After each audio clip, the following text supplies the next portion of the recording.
Mr. Ganju, I should say also Mrs. Ganju, members of this Miami Indian community. I am privileged to be here and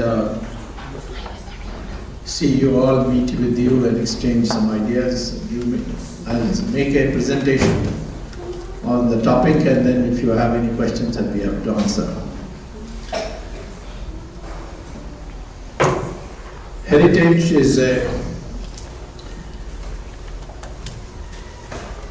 legacy of customs, traditions, history. It's also part of your geographical scenery. So it is a multidimensional concept. And if one were to say Indian heritage, it is distinguishable from all other heritages on a number of accounts. We are the longest civilization continuing civilization in the world. All other civilizations, there were 46 civilizations that have been recorded in history. 45 have terminated. Example, Egypt is now a new civilization of the Islamic world. Greece is a new civilization of the Christian world. They have no connection except you can see ruins.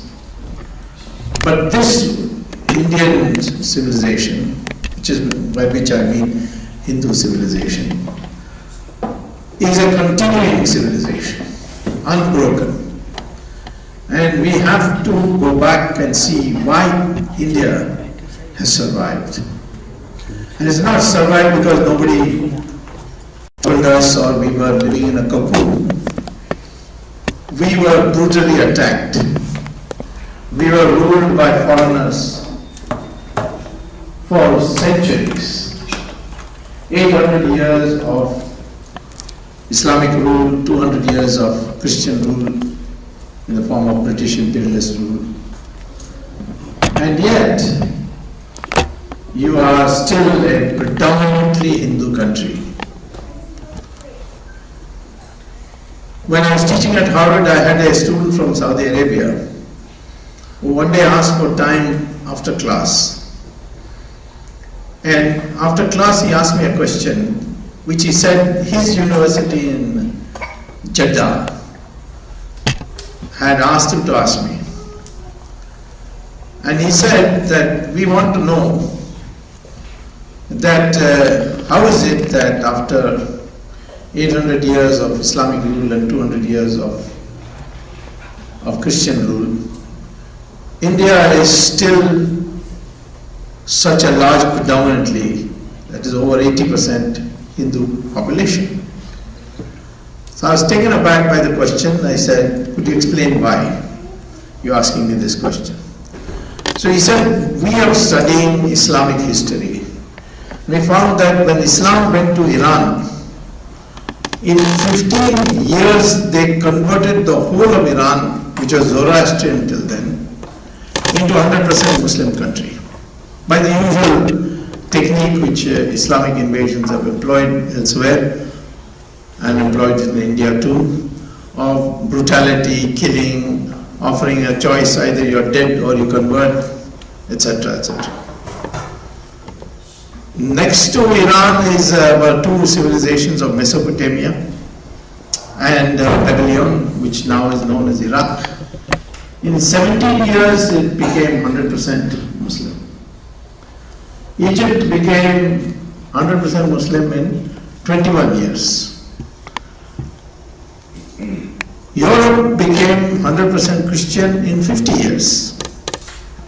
But here you have 800 years of Muslim rule and 200 years of Christian rule, and still you are over 80% Hindu. What is the secret? That's what he wanted to know. Of course, Taliban nowadays says that India, Hindustan is a unfinished chapter of Islamic history. Well, they'll find out who's going to be finished in the end.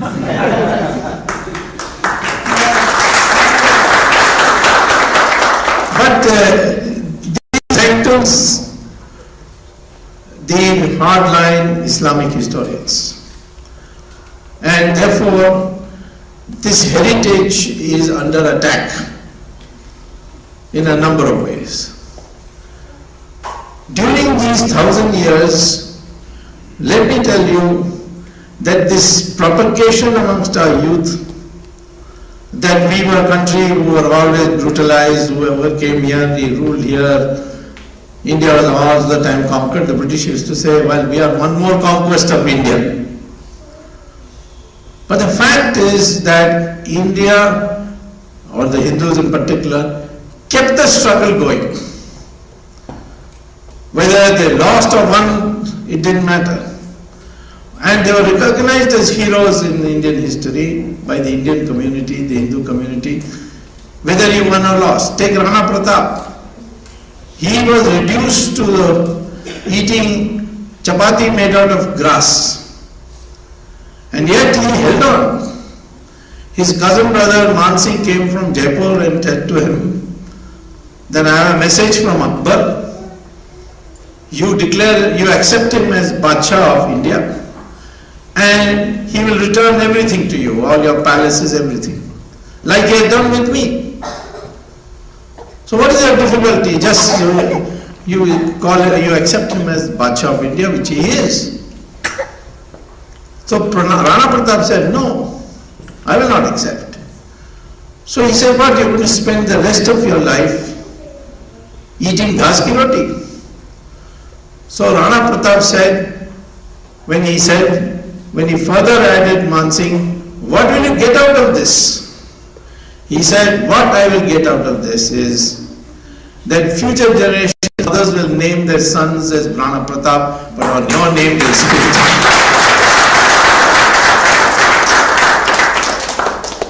Now you take the case of Rani Jhansi. She also lost in battle. Subhash Bose. In Tamil Nadu, Kattabomman. In Karnataka, we had Rani Chennamma. You are from Karnataka. So every part of India, every district, people were perpetually in revolt, which is not recorded in our history books. And of course we had victors also. We had Shivaji, the Vijayanagara Empire, which lasted 300 years and went all the way to the borders of Assam. And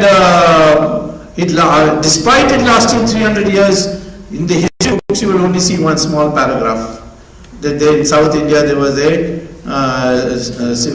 empire called Vijayanagara. From Akbar to Aurangzeb is only 150 years. But one chapter for each Badshah, you see. Being given credit which they didn't deserve.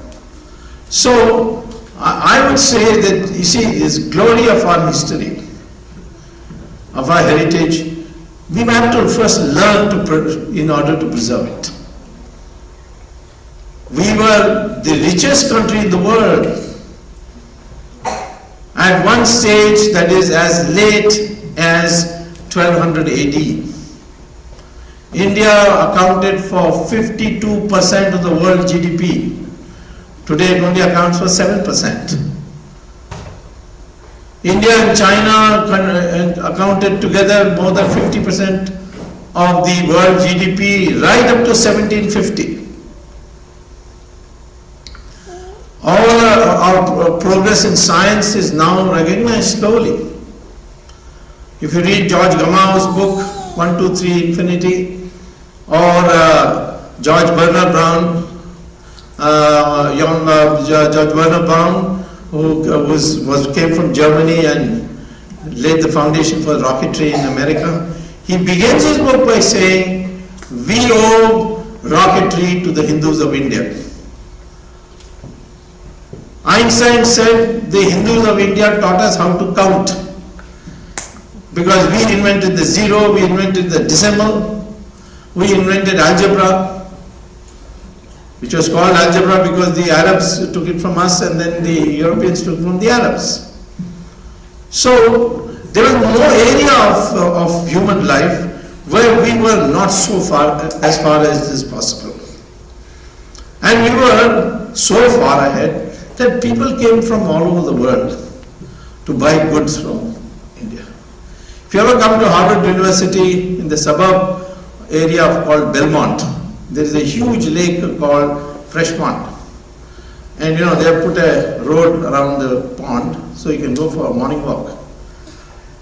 So when I went around the morning walk, I noticed a signboard which was standing there on the edge of the pond.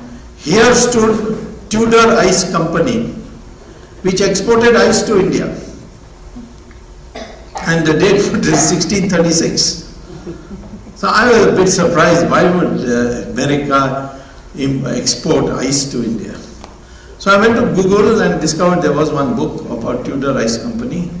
I read it and I cross-checked it and I found that every year from Salem, Massachusetts, boats used to go to India, to Kanchipuram. And in Kanchipuram they would buy cloth and spices and everything and come back. One day the Chola king of Kanchipuram called them and said, are you being looked after, are you comfortable, etc. Is there anything I can do for you? So they said, we have one complaint that we have to come with empty ships, we buy your goods and go back, why can't you buy something from us? So the king said, I can't, India produces everything. But, there's nothing I can buy from you. They said, no, you can buy something from us. That is when the king said, I hear that, I've never seen ice in my life. Because Kanchipuram is a hot place, no? And I have to go to Himalayas. That's a long distance for me to go. I'd like to see ice. So I hear in your country ice falls naturally from the sky. So if you bring ice, I will buy it. So in that fresh pond, it freezes during the winter. They used to cut the lake, put sawdust and take it all the way to India. And so the first export from United States to India was ice. That was the status of United States compared to India. So I am saying to you, this is the heritage we have. Fascian, the Chinese traveler, he came to India, lived 11 years, traveled all over India, and he wrote a book saying that the most significant quality of a Hindu, he said, is his honesty. He said, there is absolutely no corruption in India. People don't lock their doors when they go out in the night. And he said, if you go to their house and leave something behind by mistake, they will chase you and find you and return it to you. Never I have seen anywhere else in the world like this. The same thing is repeated by Yuan Chuang, who came 700 years later from China, from Vasco da Gama. Vasco da Gama also records this. And right up till about 1700, we find that the significant remarks made about India included the honesty of the Indian people. Today, if some visitor comes, he's not going to say that. What has happened? If a people could have been so rich, prosperous, honest, then what has transformed? So I begin by saying that in order to know how to preserve your heritage, you must know what your heritage is. And because of Macaulay and the curriculum which Jawaharlal Nehru continued and all the secular people have continued it, we do not know our heritage. We have just broad ideas. Many of the things I'm telling you today, we are today respecting in India because the Americans have found respect for it. Yoga used to be laughed at in the 1950s, at least amongst the English educated people. But then when the Jane Fonda and all took to yoga, we changed our mind. About 20 years ago, NASA made an astounding declaration. They said that in the most advanced area of computer science, namely artificial intelligence, we find that Sanskrit is the most computer compliant language, perfect for the computer, and henceforth learning of Sanskrit is compulsory for doing advanced work in artificial intelligence. Today it is being taught. Secretly, Americans are learning Sanskrit. And of course, then Sanskrit will become fashionable in India also. But the fact is that I want to tell you that here is a language invented how many centuries ago? But today it is being seen as the most modern language with the script, the Devanagari script, as the most phonetically accurate alphabets, and this we invented so long ago. So you will find in almost every dimension, India had shown to the world. I mean, I don't have to go to medicine to show that plastic surgery was known, surgery was invented in India. This whole new craze that has come in the Western world, which you see in Kerala for Ayurveda, is a new thing. And what I am afraid is that when people now talk disparagingly about Hinduism in India, someone said that the moment you utter the word, I think Agarwal said, the moment you utter the word Hindu, you are regarded as some kind of retrograde. But very soon that will change. Because recently, the Hollywood's best known actress, Julia Roberts, came to India in 2007, and she went to an ashram, told the Swamiji there that I have millions of dollars, I have won every Oscar award that's possible for a woman, lady actress, an actress to win, but I'm not happy. So please teach me how to be happy. So he asked her to stay for a minimum of 1 week. And she was so transformed at the end of 1 week that when she went back to Hollywood, she held a press conference with her son, with her 2 children and husband, and declared that she has finally found happiness and therefore she is converting to Hinduism, and today she is a practicing Hindu.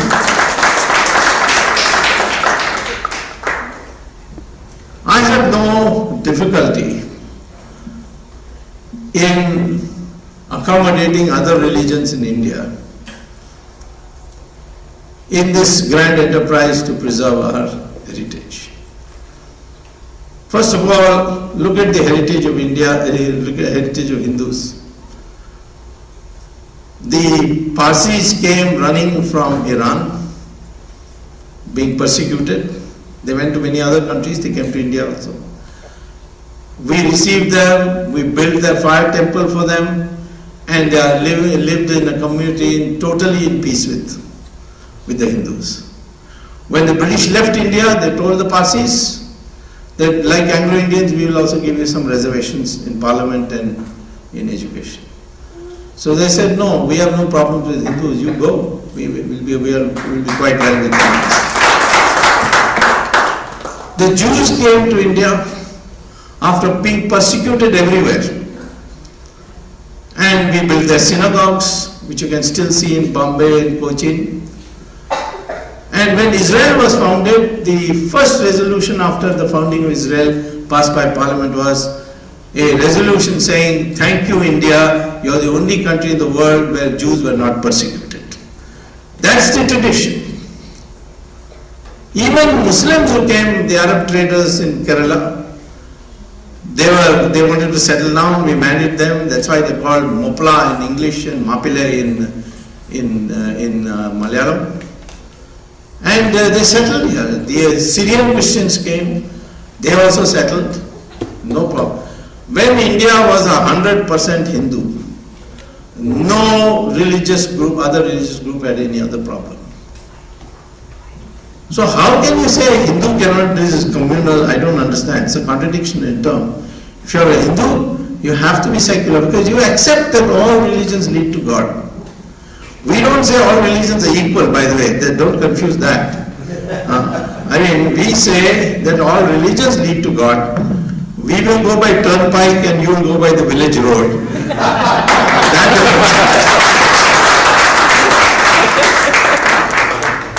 So we have there's no other religion which says that all religions are equal, or all religions lead to God. They say no, it's only our religion. Christianity will call you a pagan, bought by the devil, all kinds of things they'll say. And converting you would be considered as saving you. You may not want to be saved, but they are hell-bent on saving you because you're not a Christian. The same thing with Islam. You're a kafir. At worst, you can be a dhimmi, which means you do menial work. So, in that circumstance, what is the religion, what is the heritage you want to protect? A religion which is so broad, which recognizes you can also pursue religion in your way, we will pursue it in our way. That's the Hindu tradition that we want to protect. We need today a renaissance, not a revival, not a ossification of Hindu and then protect that as a heritage. We are not looking for an archaeological or a ancient monument, to make in the Hinduism into some kind of a frozen ideology. We certainly want to change certain things. One of the things we have to change in our Renaissance is this division on Varna basis of Hindus. Originally, when Varna was conceptualized by two rishis, one was Rishi Bhrigu and the other was Rishi Bhardwaj. They sat together and discussed how can you create a stable society. At that stage, Rishi Bhrigu suggested that in a society there are four dimensions of power. One is knowledge, so it's a source of power. The second is weapons, another source of power. Third is wealth, which is a source of power. And fourth is land. These are four sources of power. And Bhrigu said that the best way to stabilize the society is make sure that this is not concentrated in one hand. So these four should be distributed such that no person will have access to more than one source of power. So those who had knowledge or chose to acquire knowledge, they would not have weapons, they would not have wealth, they will not have land. And that was elevated to the highest status, which was called the Brahmin or the Pandit. Today you have Brahmins who are executive director in Bata Shoe Company. The idea was discipline. We have there's nothing wrong, there's no law which forbids a person born in a Brahmin family from being a Brahmin, but he must practice that thing. So I said, let it be. This ossification that is taking place. You see, the Brahmin was the policy maker because he had knowledge. So the king could not make a decision whether to go to war or not to go to war. King had no right to dispense justice. So therefore the king had to bow before the Brahmin and get his concurrence. Europe was not like that. Europe was a monarchy in the proper sense of the word. We were not a monarchy in the proper sense of the word. And wealth was never the determinant of social status. In fact, it was fairly down in the social status. Only if you donated philanthropy, then only you became socially, you were raised socially. So this was the structure, and it was not with birth. And you can see that by looking at the past antecedents of the rishis. Veda Vyasa wrote the Mahabharata, great rishi, but his mother was a fisherwoman. She was a Brahmin. Valmiki was born in a Dalit family. It's only now we are beginning to accept that. He became a Maharishi, he wrote the Ramayana. Kalidasa was moving around the forest cutting trees. And he was so stupid, he was sitting at the wrong end of the branch and cutting the tree. And he then transformed into a great poet and a Maharishi. Then you have Vishwamitra, the Rishi of Rishis. And his parents were Kshatriyas. So that itself is proof. Of course, it's Gita very clearly stated by Lord Krishna. It's only with gunas. It's connected, varna is connected with gunas and not with your birth. Ravan was a Brahmin, by the way. Very few people know that. He was a Pandit. He was not a Lanka Pandit. He was actually born in the borders of Delhi, which is now called as Noida. And his wife was born, Mandotri was born in Meerut. But Ravan went to Mansarovar. He did tapas, and Shiva, as he is called, Bholanath, very easy to please. He gave him a var, which he used to conquer Sri Lanka, because Guber had built it into the most developed part of this area, of the entire South Asia. And even today there is proof in Mansarovar area. In fact, I argued with the Chinese for 3 years, and finally they agreed to open Kailash Mansarovar, and I was the first one to go to Kailash and Mansarovar after 35 years.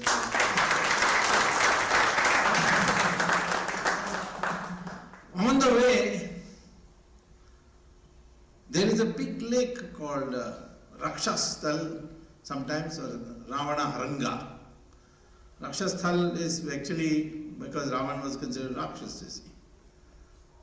But Ravana Haranga, I asked the local Tibetans, why is this called Ravana Haranga? They said Haranga in Tibetan means Sarovar, lake.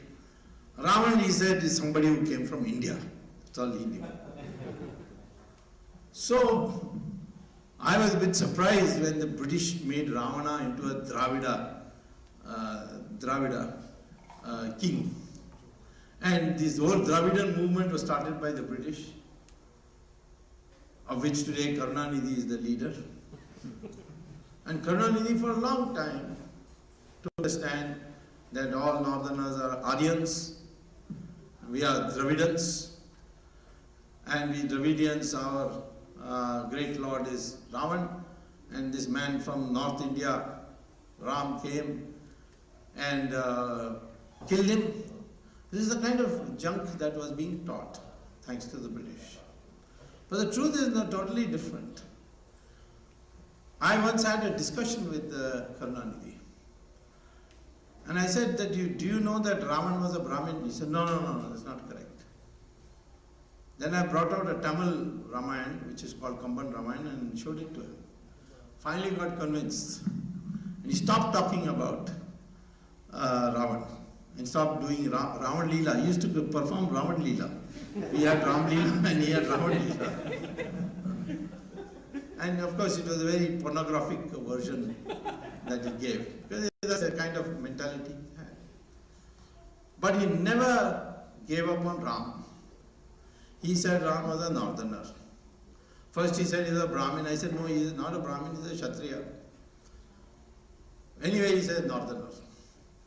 And he's so much against Ram that he was insistent on putting a canal through and cutting through Ram Setu, which I had to object, which I had to go to Supreme Court and get an order first to stay the project, and now of course the project is dead and I'm just waiting for I'm just waiting for the court to declare it as a national monument so that all of us can go to Ram Setu.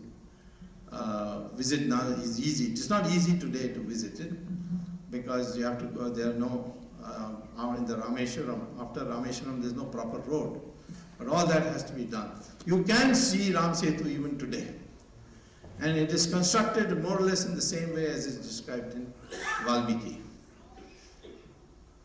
So one day I was arguing in court, and the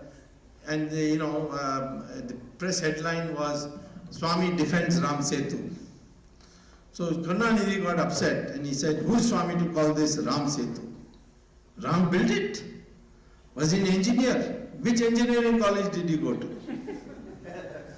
I mean, just to debase Ram. Next day he fell ill. And he had to be admitted to hospital. It was a serious illness. And the hospital's name was Ramchandra Medical Hospital. So I wrote him, it's lucky that at least Ram has got an MBBS and you'll be okay. But see, these traditions have always been devalued. Even the word Dravidian is not a description of a community. This is all the British concoction. You go back to its lexicography and you find that the first time ever the word Dravida was used was by Adi Shankara. Adi Shankara went to North India and he challenged Mandara Mishra to a debate. Those days, this was called Shastrat, where you have a debate. If you lose, you convert to my religion. So there was Buddhism, the Uttarmimsa school, lots of things, but Hinduism had gone to a great decline, and Shankaracharya wanted to revive it. So he went, he passed through Tamil Nadu, he converted all the Hindus and everybody back to Hinduism, Buddhist. So when he went to Bihar, he had to have a debate with Mandara Mishra. And Mandara Mishra asked him, who are you? And he said, I'm Dravida Shishu. So he asked, what do you mean by that? So he said, Shishu, of course everybody knew, means child.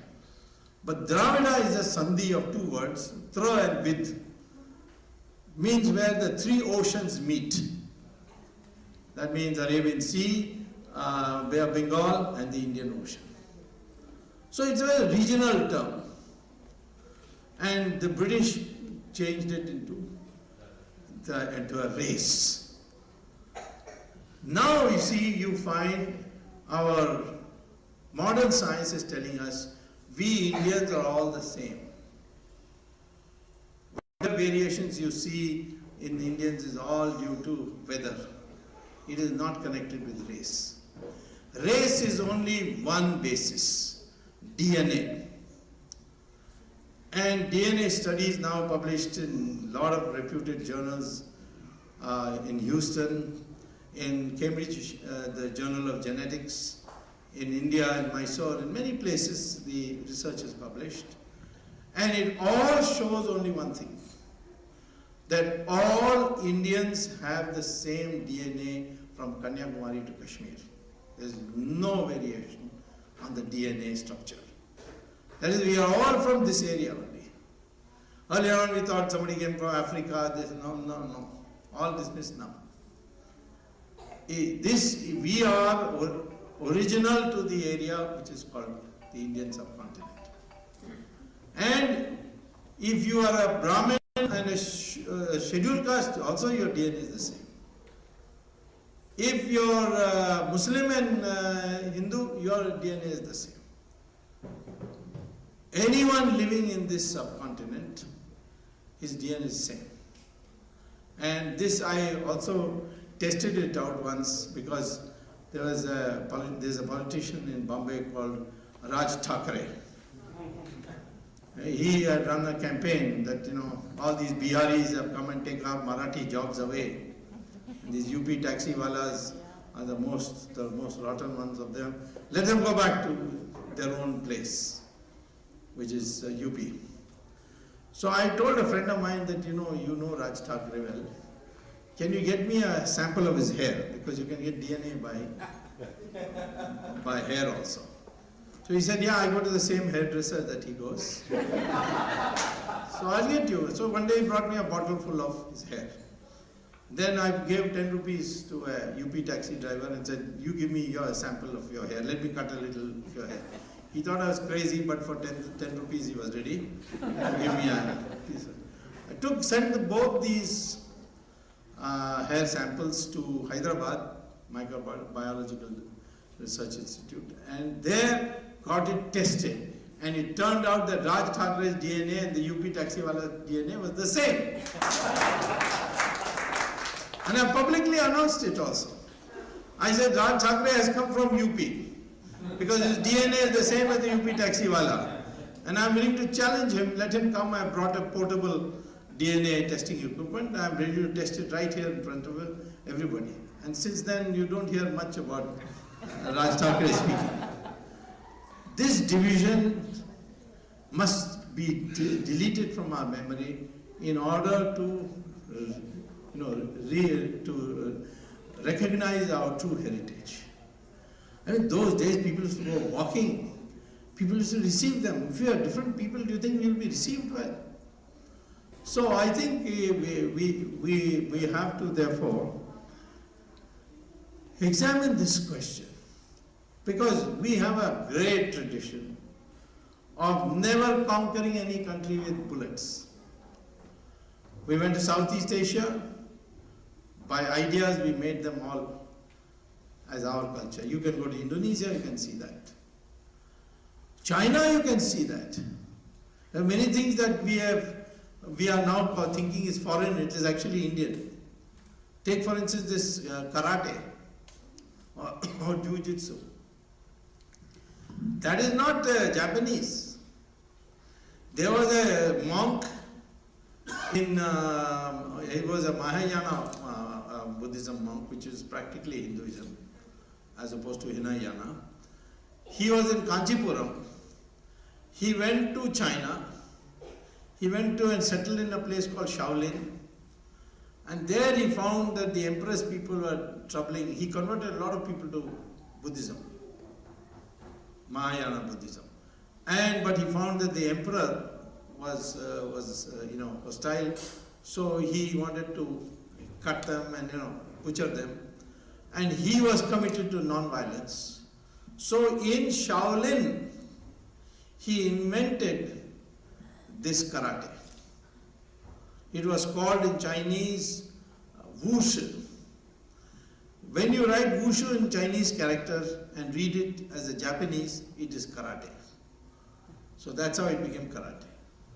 And furthermore, he had called his Buddhism as Dhyana Yoga. And the Chinese couldn't pronounce Dhyan, so they put it as Chan. And Chan in Chinese character, if you read as a Japanese, it is Zen. So Zen Buddhism is actually Dhyana Buddhism, which is actually Dhyana Yoga. So I thought this is all, when I read it in some Indian book, I thought this is all, nationalist Indian, patriotic Indian must be, but I have it cross-checked. But I was surprised, in 1936, the president of Beijing University, Dr. Hu Shi, was invited to Harvard. Harvard was celebrating its 300th year, 1936. 1636 they were founded, 1936 they celebrated. They invited scholars from all over the world. And they invited from China, and they told them that you speak on a topic of your liking. And he spoke. He wrote a paper which is published by Harvard, which is there in my book, which I have recently published, called Hindutva and National Renaissance. Whose lecture topic was the Indianization of China, a case of peaceful cultural borrowing. And he describes, you see, that the Chinese swallowed everything that the Hindus came and gave. He said it is not even Buddhism, they think is Buddhism, but Mahayana Buddhism is practically Hinduism. So he describes how the Chinese customs, attitudes, family relationship, father-son relationship, mother-daughter relationship, all are inspired by Hindus. Of course, he is not very happy because he was a Christian. So he was saying that we have to remove all these influences before China can stand up. Because China those days was down. It is 1936. So we have this heritage which we have to protect. How do we protect it? Well, I would say that first few things have to be clear. What is India? What do you mean by saying I'm an Indian? I've asked most people, what do you mean when you say you're an Indian? They say, well, I'm a citizen of India. I said, what do you mean by citizen of India? He said, I have an Indian passport. That's a technicality. An Indian is an identity. An identity means that there is some idea about India for which you are willing to set aside all your personal aspirations for the greatest of that concept. The second thing is that you are conscious that the people living in this country are your near and dear compared to anybody else, anywhere else. So that's what Indian identity means, and I have defined that identity as Hindu, and in order to include others who are not Hindus, I have broadened that term and called it Hindustan. Hindustan is the identity of India. Bharat is the concept of our republic, but Hindustan is our identity, which means that I am either a Hindu or I proudly accept that my ancestors are Hindus. If the Muslim accepts that his ancestors are Hindus, which is the truth, I told them, a number of Muslim scholars from Deoband that I am ready to have your DNA test done. If you want, I can call them just now to do it. They all said no.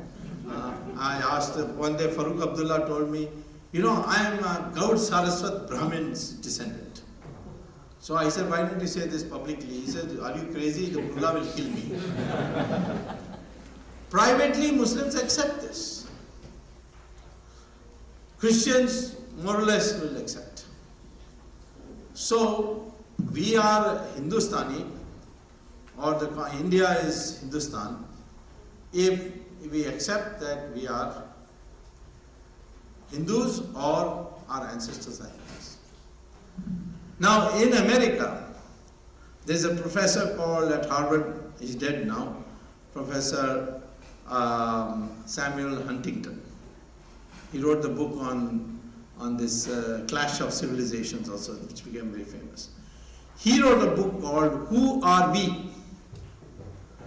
And he, after a big book, and he comes to the conclusion that we are American means that we are white, Anglo-Saxon, Christian, English-speaking population. So in one of the seminars he was quizzed very severely, and they said, there are Mexicans here, there are Hindus here, there are Muslims here, what about all that? He said, that's all right, they are US citizens. But America is, the identity of America is it's a white, Anglo-Saxon, English-speaking Christian population. That's the identity.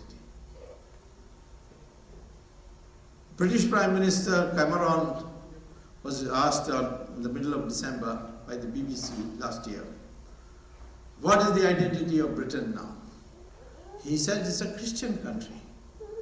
Then the BBC said, but there are so many Hindus, Muslims, Jews, and maybe, but the identity of India, of Britain, is Christian. I don't see why we cannot say the identity of India is Hindustan. And if a Muslim openly acknowledges with pride that my ancestors are Hindus, which is a fact, which scientific evidence shows that it's a fact, all DNA studies on Hindus and Muslims show that they are the same DNA, then we can treat them as part of our family. If you really want genuine Hindu-Muslim unity, then the Muslims must accept this. What is the problem essentially with Islam? People ask me, are you against Islam? I said, no, I'm not against Islam. I like Islam because they're very clear-minded. I don't like Hinduism because they're all confused people. It's like, it is like Arjuna sitting, whether I shall kill my brother or not kill my brother, in the middle of the war. Till Krishna had to explain to him. When Karna's chariot was stuck and he was bending down to fix the wheel, Krishna says, kill him. He said, how can I kill him? That is not, that's not Kshatriya-like. I mean, the man is bending over. So he said, yes, when you were taking the sari off your wife, that time where was the morality? Kill him now. So, I mean, the Hindus are all the time, ye ho jayega to wo kya ho jayega. One day asked me that my wife is pregnant and what happens if, because she had been through a nuclear reactor, what happens if the child is born with a twisted nose? Who will marry her? I said, then don't get pregnant, that's all. You see, you have to take risks in your life. So I am saying essentially this, that the Muslim, the day he accepts that his ancestors are Hindus, and he accepts it with pride, then he can be part of this Hindustan family. If he doesn't, then what does it mean? That his ancestors are Gori, Ghazni? What does it mean by that? So this is the one issue which needs enforcement for preserving our strategy, our heritage. I mean, people say, no, everybody has contributed, we are now a composite society. But that way, Ganga is also a composite river. How many rivers go and join Ganga? But the Ganga's name does not change. It is still Ganga all the way down to the Bay of Bengal. You see? The essential problem in dealing with Islam, is theology, which is very clear. You will find that when Muslims are in minority, what they demand, they will not agree to the minority when they are in majority. Even as a minority, they will want masjids to be built, they want azan to be allowed, they want their dadis to be grown, they want their marry 4 women, all these things they will demand. But if the Hindus of Saudi Arabia, and there are many because they have gone there as workers, they want to build a masjid, a temple, no, not at all. They want to celebrate Diwali, no, not at all. Want to do Satyanarayana Puja inside my house? No, not at all. And there's a punishment if you do it. You can't even carry Ramchandra ji's photograph in your pocket while going to work. That is what they have there. So you ask a Muslim, in Saudi Arabia, they don't allow our mandirs, why we should allow you masjid? Well, before you ask that, there will be a case filed against you by the government under 153A IPC and saying that you are a communal person, stoking the fire, etc., etc. Muhammad very clearly laid down 3 things. Laid down one very clear concept of the 3-part division of the world. He said, part 1, Darul Islam, where Muslims are in power and in majority. No minority. They should be either converted or killed. Very clear, at least in Sirah and Hadith it is extremely clear. Even in Quran it is there.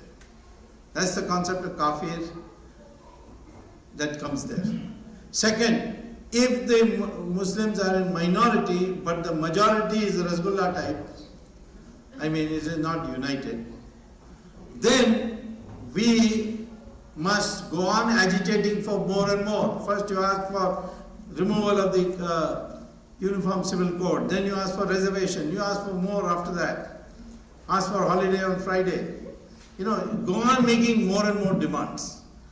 And the amorphous majority will go on yielding, and ultimately your idea is through love jihad, through infiltration, so on, to convert that into Darul Islam. This society, which is Muslim minority with a amorphous majority, is called Darul Harab. And finally there is something called Darul Ahad, where Muhammad propagated the concept of Al-Taqiyah. And that was, he said, if the majority is united, then surrender for the sake of survival. Make any commitment. Let it be temporary, but make any commitment. In Australia, the majority is united. One day, Imam said, I am not happy with the Uniform Civil Code. So, what happened?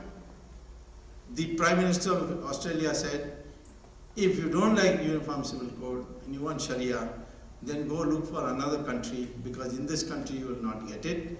Be absolutely sure of that. The next day, all Muslims organizations issued a statement saying that this mullah is a mad fellow, we have nothing to do with it, we are quite happy with the Uniform Civil Code. In the United States also, Uniform Civil Code exists. I mean, there are all kinds of attempts being made, but I don't think it will come. So if the majority is united, they will fall in line. Where they are in majority, and that may be in a small place. In Kashmir, they are in majority. What help they have given to the Hindus there, particularly the Pandit community? In Kerala, they are in majority in one district called Malappuram. Go and see how they treat the Hindus there. Hindus cannot, if the Hindus have property, they cannot sell to anyone but a Muslim. No Hindu can come and buy a property in that district. Sharia runs there. One professor wrote an article, was an English article, exam paper for punctuation marks. And he had lifted that article from a newspaper where some anti-Muhammad remarks were made. So the Sharia court in Malappuram passed a fatwa that his hands should be cut. And when he was going for a walk, his hands were cut. And he was not even a Hindu, he was a Christian. So they are very clear. If you are majority, then Sharia will prevail. Even in a small area like a town panchayat in Tamil Nadu, where the total population of Muslims is only 5% in Tamil Nadu. There in the town panchayat near Vellore, called Mel Visharam, they are in majority. Go and see how they treat the Hindus there. Because their mind is clear. So if we want to preserve our country as a Hindustan, then we have to ensure, understand this. Do you know that the Saudi Arabia ambassador told me some time ago, and I checked and found it to be true, that Saudi Arabia does not consider a mosque or a masjid as sacred. They demolish masjids regularly to build roads. How many people know this? I don't think anybody knows this. Recently in Makkah, the Saudi Arabian sheikh or king wanted to build a palace. So they looked over all the areas and found one area, very nice area, but there was a masjid there. It was the masjid which was called Bilal Masjid, where Muhammad used to read namaz. So the Saudi Arabian government issued an order, demolish it. So all the archaeologists and all that said, no, why at least this one you please leave. This is Muhammad, where Muhammad read his namaz. So the Saudi Arabian government issued another circular that such propagation, that this masjid should not be demolished because Muhammad read namaz there, is anti-Islam, because it is tantamount to idol worship, and we will not permit it in Saudi Arabia. And they demolished it. Can we demolish masjid in our country? By the way, you cannot demolish temples. When I was law minister, I had a case in England where somebody stole a Nataraj statue from here and auctioned it there, or put it up for auction. So I sent our lawyers to argue the matter. We argued in the House of Lords that when a mandir is made or a temple is constructed, we conduct what is called as a prana pratishtha puja. And a prana pratishtha puja, where you fast for 41 days. God enters the murti. From that day, this temple becomes the owner of the temple becomes that God. I am only trustee. And this argument we used it this time in the Babri Masjid case in Ayodhya in the Allahabad High Court. And the Allahabad High Court has accepted this principle. The British House of Lords also accepted this and directed that the Nataraj statue should be returned back to India. So if a temple is built with Prana Pratishtha Puja, it has to be rebuilt. And it remains a temple even if there is no puja going on. I am telling you, all your Kashmiri Pandits, that all your temples will return one day, because that is a fundamental right of yours. So I would say, first is identity. Then we develop a common language, and that ultimately has to be Sanskrit. We must do it the way Shankaracharya did with Pali. He went on introducing more and more. After he defeated all the Buddhist scholars and made them all Shankaracharyas and all that, he then started, the Shishyas wanted to ban Pali. He said, no, just go on adding Sanskrit words. And Pali one day became Sanskrit, because it was all Sanskrit words only. So same way Hindi, go on adding Sanskrit words to it till it becomes Sanskrit. Sanskrit is now computer compliant language. So you want to preserve your heritage, learning Sanskrit is very important. What you NRIs can do here is see that your children get Sanskrit tuition. You yourself, if you can find time to learn it. Sanskrit pronunciation, Sanskrit words produces vibrations in your body which makes a fundamental difference to your whole outlook. So this is another thing that we need to do. There are only two more things and then I will terminate my talk. One is, our heritage is our unique value system. You see, the Sanatan Dharma has given you the most stable outlook. I mean, an outlook which produces the most stable society. Why is it that Julia Roberts came all the way and found happiness here? It's a question, what should be the attitude to the forces that are working in society? When I was a student at Harvard, my classmate asked me one day that, don't mind my asking you a question, but tell me why you Indians accepted Mahatma Gandhi as your leader. So I said, why, what's wrong with him? He said, the man is not properly dressed. How can you accept a leader who is not properly dressed? So I said, in your country, you have to have well-dressed leaders. He said, of course. And I am now talking about 1962. He said, Nixon lost the election because he came before Kennedy without shaving his beard. You know, the 5 o'clock shadow was there and it was used against him. And if you go back to Theodore White's book on the presidential debates, you will find that this is mentioned as the reason why Nixon lost the television debate. All their leaders are very well dressed. You see Obama, his shoes are always shining. But our leaders, whether it is Mahatma Gandhi or Jai Prakash Narayan, simplicity in dress has become important. Same thing with the religious leaders. Look at the Pope. He's always in satin gown with diamond necklace, ruby necklace, etc. His cap is full of jewels, you see. But our greatest saints, they have only one piece of bhalwa around them, see. The coarsest possible cloth. And they are the most venerated. And so, our society never disapproved of wealth acquisition or material prosperity. But it always said that one, it is not the determinant of social structure. And two, that you must always strive for material prosperity harmonized with spiritual advancement. This philosophy we have to bring back. You want corruption to go? Why is corruption taking place? It's because of greed. It's because people think that if you have money, you will have social status.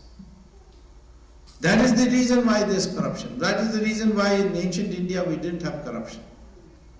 If we are able to inculcate this, that money is not everything. I feel sad in a way because when I went the other day to the IIM Ahmedabad to give a lecture to students, very bright students, and asked them that you did all this competitive exam to get into IIM, why? And they all said without exception that we wanted to get a good job. I said, you mean you are not interested in inventory control, finance theory, marketing theory, and you didn't come for that, but you came because you'll get a good job? I said, well, that's the only reason we came. And once we get an IIM MBA chap on us, then our dowry will also go up. Well, you can see that in the matrimonial columns. Say wanted MBA, everybody there for so there, I am saying therefore, you want to preserve Indian heritage, then please develop this outlook that making money is not an end in itself. Yes, you can make money. Once you have enough, then donate, make somebody else's life better off. And don't regard a person highly only because he has money. If he has got character, he's got values, he lives simply, then respect him. The final thing I would say is that all this heritage has meaning if you can defend it. We could not defend our heritage. The reason is that our heritage itself was at fault. Because our method of fighting the wars were meant for civilized people, and uncivilized people came and we couldn't meet them. Once they learnt our ways of fighting, they changed. Originally, all these people in Sindh and all were beaten up. And in fact, the first defeat Islam suffered was in Sindh from the kings of Gujarat. So, what happened is that we had rules, which are highly civilized rules for warfare. And that is that war will not start till the sun rises in the morning. And the moment the sun sets and there is ceasefire, go back to a tent and go have a good night's sleep. And then wake up in the morning, have a bath and all that, and then come to fight. Second rule was that you will not fight in city population centers and agricultural fields. It will be fought, all the fighting will be in an open Maidan, like Kurukshetra. When Ravan had to fight Ram, he came out of his fort to fight Ram into the open Maidan. He didn't say to Ram, you come inside, I'll see you. Then, so that is the rule of war. And third is that if you are defeated and you express regret, then return everything and say goodbye to him. Muhammad Ghori was forgiven, I don't know how many times. Some say 16 times, some say more than one itself was bad. Yes, 17 times. 17th time he won, I'm told. So anyway, this forgiving attitude. So that was not suitable. The first king to recognize that this method of warfare will not work with these people was Shivaji, and that's why he was victorious. And in the past we did not recognize. Today we do not recognize what the opponents of India, in what way they are fighting you. They are fighting you through the mind, by telling you wrong history, by making you pessimistic, by making you despondent, by making you think that there's no hope for the country. So if you want to fight, you have to get a new mindset. And mindset is very important, I'm telling you. If we are 120 crore people, that's no big deal if your mindset is not right. There are 1,000 goats in one place, one tiger comes, the majority is with the goats. But who will run? It will be the goats which will run. And strength also is not enough unless your mindset is there. In a circus there will be 5 lions in a pen, and a thin, wiry ringmaster will walk in, and then he'll crack the whip and he said, climb up. They'll all climb up on the bench. Then he said, open your mouth. They'll all open their mouth. And he'll put his head in each one of them. Why don't the lions kill him there? Because they've been brought up from the time of being a cub to obey him. Even though the lions have so much strength. So many times people ask me, you see, why this Manmohan Singh cannot stand up to Sonia Gandhi? He's got the power of the prime ministership with him. So I told them that he's like a circus lion. See. He doesn't know his strength. And incidentally, in Sanskrit, the lion is called Singh. So he's a Manmohan Singh, but he's a circus Singh, you see. That's why he's not able to do it. So I am saying that this mind is extremely important. And therefore you must know, we cannot anymore not retaliate for attacks on us. Kashmir, you see, 500,000 Kashmiri Pandits have been driven out from their own country and living in refugee camps or in other forms of misery. Now we should have retaliated. People ask me, what retaliation? Send the Pandits back? No. They sent 500,000 out, you send double that number, 10 lakhs of ex-servicemen, because we got 1 crore ex-servicemen, of which 50 lakhs are even today fighting fit. Let them settle that position there, clean up the place there, so that then the Kashmiri Pandits can go. Today there is a cry for Pannun Kashmir and some colony and all that, but they have to be then treated almost like a enclave, as a concentration camp. That's too much. You break the back of this mentality. And nobody can complain. The other day I went to Srinagar, they asked me, what about 370? I said 370 has already been declared dead letter because the militants drove out the Kashmiri Pandits. They said, how does that affect T370? I said 370 was brought in as a temporary measure, of course, only for the purpose of ensuring that the religious demography or religious composition of Kashmir is not altered by migration. When you have driven out the Kashmiri Pandits, you have altered the democratic. So therefore there is now no reason. In any case, 370 is a temporary measure. It's the only article in the Constitution which does not require a parliamentary 2/3 majority to amend it. All it requires is a presidential notification which has to be drafted by the cabinet.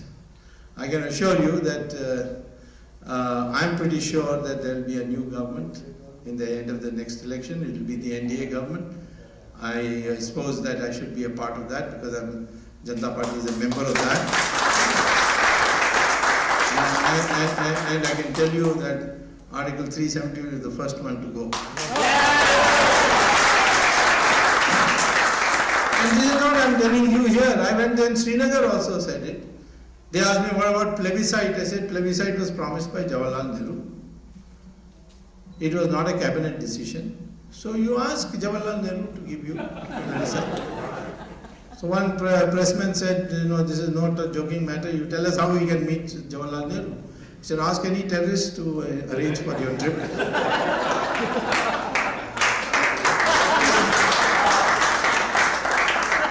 So and I was surprised to see it was a very large meeting. Yeah, I held it in a hall in Lal Chowk, and then when I came on the footpath, the press was there. I addressed the press at the footpath. You see, and all the people who came to attend, and they were all Muslims. My party, my unit, Janata Party unit is also all of Muslims there. They say only one thing. You remove this uncertainty in our mind that India will not give up Kashmir. I said, why the doubt? He says the terrorists are saying, like India gave up on Pakistan, India will also give up on Kashmir. You remove this uncertainty and we will like to stay in India. We don't want to go to Pakistan. It's a hopeless place for us to stay. So it's a question of being able to enforce it. Bangladesh has sent 1/3 of its population into India. They have converted districts after districts into Muslim majority districts. Now we put up fences, then somebody pays money to the border guards and gets through. So what's the solution? The solution is to tell Bangladesh that we created Pakistan, out of which Bangladesh also emerged, on the grounds that those Muslims who do not want to live with Hindus should be given separate land. Now after you got the separate land, the Muslims have come back to live with Hindus. That means the principle on which we gave you land has been defeated. So since 1/3 of your population has come to India, either you give us 1/3 of your country or you take them back. Take your people back. And if you look at the Bangladesh map, there is a town called Sylhet, another town called Khulna. You draw a line and the land above it is 1/3. I asked the Indian Army chief one day whether he could. He said, yes, in 1 week you just walk across, provided you can ensure that it doesn't invoke the Chinese to come down. That, of course, is part of the diplomacy that we have to think. But ultimately, these are the kind of solutions we have to work on. We have to ensure that if the Hindus are attacked or your heritage is attacked, you will retaliate. I have already said in a number of places that if there is an alternative government of the NDA, and I'm part of it, I will work for seeing that based on what the Saudi Arabians have said, that Vrindavan, Kashi Vishwanath and Ram Janmabhoomi, the masjids there will be removed and built somewhere else, and these temples will be restored back to the original temples. And the same thing will go for Kashmir. So these are some of the ways of thinking by which you can define. You need that identity concept, then only can be clear. If you think in vague terms of Indian and a new republic and all, no. You must think of yourself as the ancient Indian tradition. You must be able to communicate with all your fellow men, for which Sanskrit is the best, because Sanskrit vocabulary, by the way, is there in every other language. Even the Sanskrit haters have to accept it. So Karunanidhi one day argued with me on Sanskrit. It's a foreign language. I said, then how come your name is Karunanidhi? Because Karuna and Nidhi are both Sanskrit words, You take out the dictionary of Tamil, you will find over 40% of the words are common to Sanskrit. So Sanskrit, 90% of the words in Kerala, Malayalam, 90% Bengali, they are Sanskrit words. And therefore, the vocabulary is already common to. So these are some of the commitments you have to make, and you living in this country can also do it. And you should see that you develop a value system which is not purely materialistic but follows the Sanatan Dharma line, and that you decide to be a new Virat Hindu, not one of these Sattvic Hindus who speak goody languages, you see. Okay, so this is broadly what I want to say. Thank you.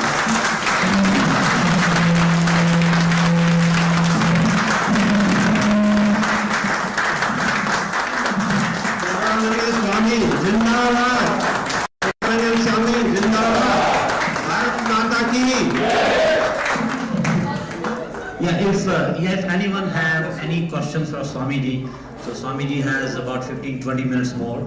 So if anyone have any questions, he can come here and ask Swamiji and he will be glad to respond to them.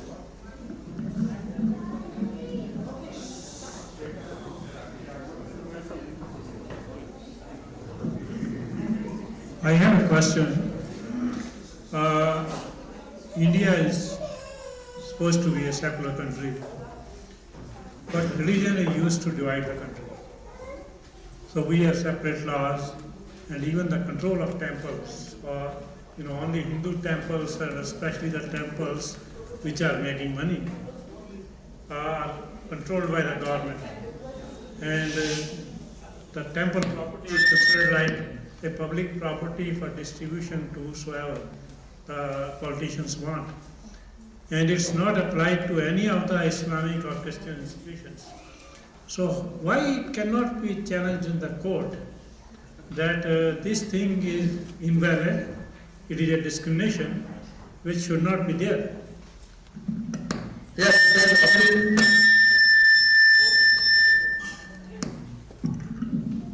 it's already been challenged, and the Supreme Court gave a very interesting reply.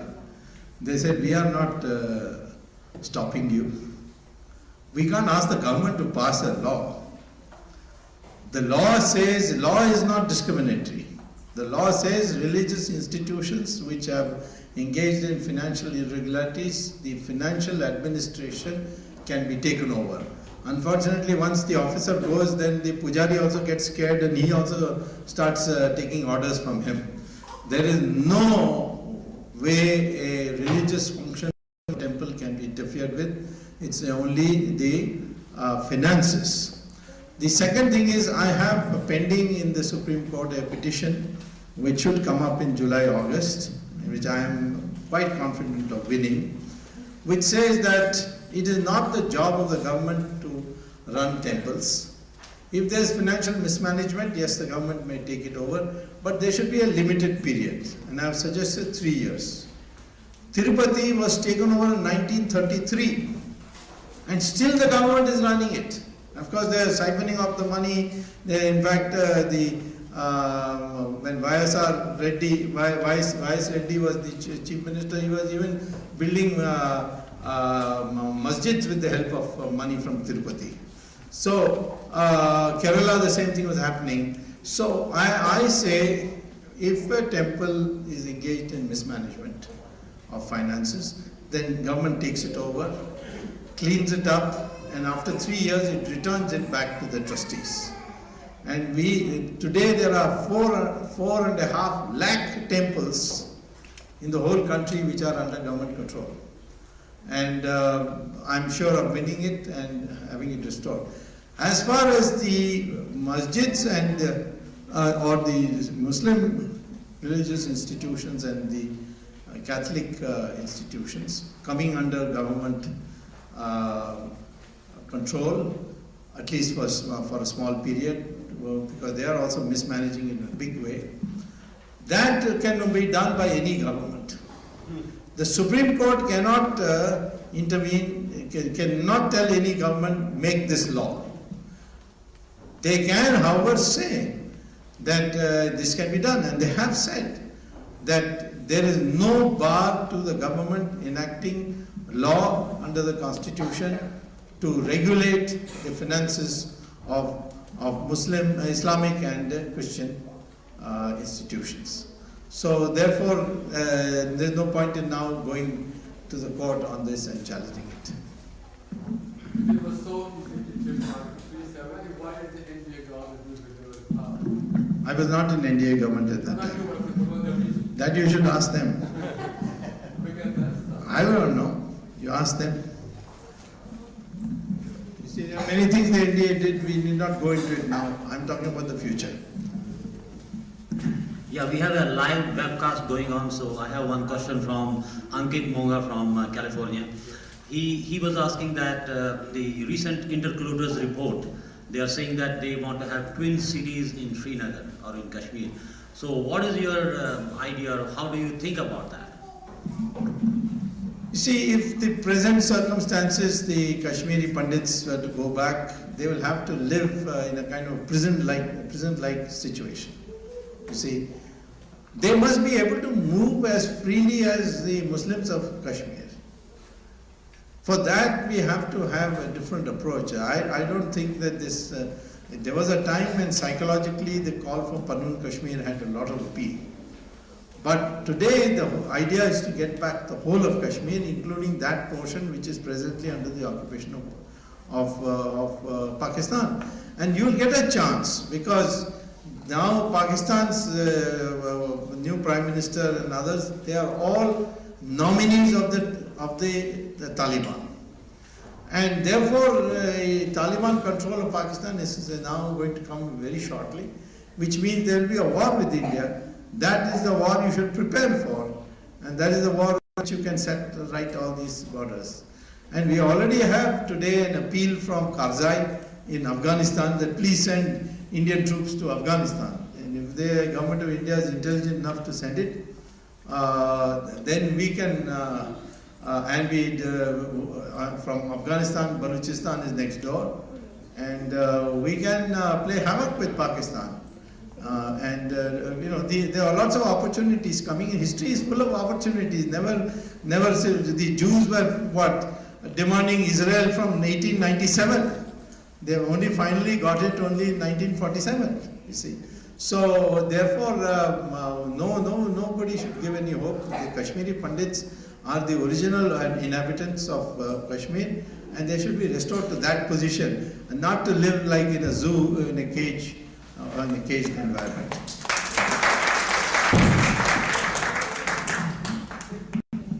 Next, India government, can we assume Narendra Modi as the Prime Minister, Varun Gandhi as the Home Minister? Rahul Gandhi. Varun Gandhi. Well, I can't talk about who will be the minister, but certainly almost everybody thinks that Modi should be projected as the Prime Minister. That there is not much dispute. Well, we are part of the NDA, and already people think that Modi and I are conspiring to take over the whole establishment. Dr. Swamy has given one commitment, and I want to emphasize on that. He said on this stage that if NDA government comes to power, he will make sure that the Article 370 is taken out. And that is the first step towards Kashmiri Pandits going back to their homeland. It's a very small demand, by the way. It's easy to implement also. Of course.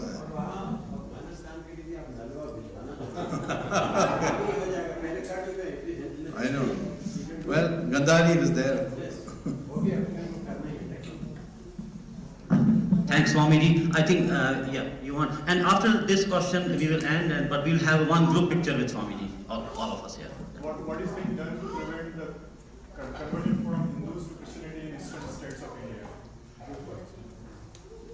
Well, it's not an easy thing to do, but I must say RSS and Vishwa Hindu Parishad are voluntarily taking a lot of steps, not only to prevent it, but also to reconvert a lot of people who are very.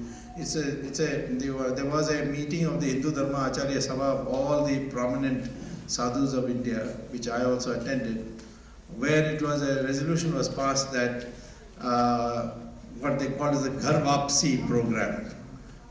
That is, if a Muslim reconverts to Hindu, it is not conversion. It is coming back. that they were forcibly converted, which is against the law, and therefore they are coming back. So that these programs are going on, but ultimately the governments of the day are encouraging the conversion to Christianity and in some places even Islam. So therefore we have a battle going, but if the Hindus can unite and vote, Hindus are 80%. We don't know the latest census figure. The last census figure put it at 83%. So I'm saying, all right, let it be 80%. Of half the Hindu population of India unites and votes for the sake of Hindus, then you will get absolute majority for the NDA. So therefore, this is in your hands, and what we can do, we will certainly be doing. But I think ultimately you need a government to put an effective end to this. Will you make Sanskrit compulsory for all schools, colleges? I think that is almost happening. Before making it Sanskrit compulsory, we should make it as an optional language, because Hindi will be the compulsory language, and mother tongue, and an international language, which is English. Most people would prefer English. And Sanskrit should be made as an optional language. You should give some incentives that those who learn Sanskrit will be given liberal scholarships for the program they are attending. Like that we can see, but slowly the convergence of Hindi and Sanskrit should take place. Yes, sir. How the people who are living outside of country, and especially the youth, can change the structure of government next law? How we can happen that? Well, today they are saying that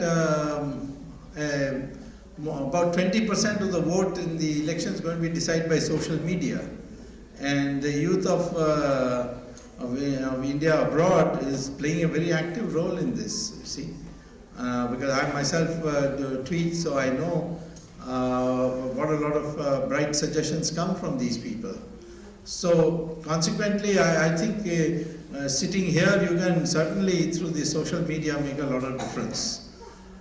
Second thing is that the preservation of heritage here, that should take place. Because the American system is so good that if you are not careful, they will completely homogenize you, and you will then, you will disappear as a community.